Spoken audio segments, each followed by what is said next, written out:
Ito nga pala boss yung request mo. Hey, what's up? Kumain ka na? May nag-request nga pala sa akin. Pork asado naman. Kaya tara, pagbigyan natin. Pork.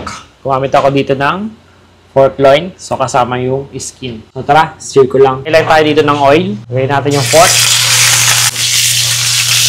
So yan guys, lagay lang natin to dito.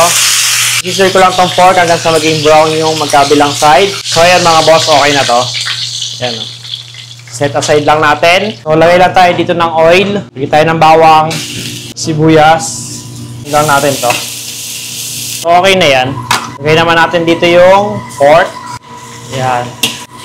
Natin dito. Soy sauce. Rice wine. 5 spice powder. Brown sugar. Water. Mga boss, takpan lang natin hanggang sa lumambot yung karne. So yun guys, after 1.5 hour.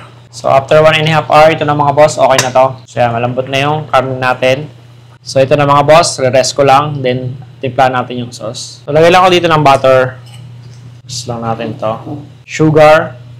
Lagay lang tayo ng cornstarch.